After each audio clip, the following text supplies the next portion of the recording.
Hello students, আজকে আমি তোমাদের জেনেটিক্সের কিছু এমন টার্ম নিয়ে আলোচনা করব যেগুলো নিয়ে সবাই একটু কনফিউশনে থাকে। ফার্স্টেই আসছে মাল্টিপল অ্যালিল। জিনের জন্য সবসময় দুটো করে অ্যালিল থাকে যে কোনো জিনের এক্সপ্রেশনের জন্য। যখন দেখা যায় যে একটা জিনের দুইয়ের বেশি অ্যালিলস থাকছে তখনই সেটা হয়ে যায় মাল্টিপল অ্যালিল। যেমন ধরো মানুষের এবিও ব্লাড গ্রুপ, এবার এবিও ব্লাড গ্রুপের জন্য দুটো করে অ্যালিল থাকার কথা, বাট নো, নেচারে এটার জন্য তিনটে করে অ্যালিলের ভ্যারাইটি আছে। বাট যেহেতু আমাদের ক্ষেত্রে 2 পেয়ার্স অফ ক্রোমোজোম থাকে, তাই আমাদের ক্ষেত্রে কি হয় না, অ্যালিল দুটোই থাকে। ভ্যারাইটি তিনটে নেচারে আছে, বাট ইন্ডিভিজুয়ালি দুটো করে অ্যালিলই থাকে। এটা হয়ে গেল মাল্টিপল অ্যালিল। নেক্সট তোমাদের আসে হচ্ছে প্লিওট্রপি। এটার মানে কি, কোনো একটা জিন সে কি করবে, একটাই ক্যারেক্টারিস্টিক্সকে কন্ট্রোল করবে, রাইট?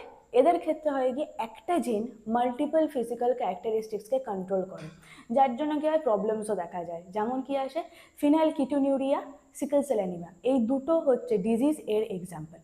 লাস্ট হচ্ছে গিয়ে কি পলিজেনিক ইনহেরিটেন্স। এটার মানে কি, এটার মানে হচ্ছে একটা জিন একটা ক্যারেক্টারিস্টিক্স, রাইট?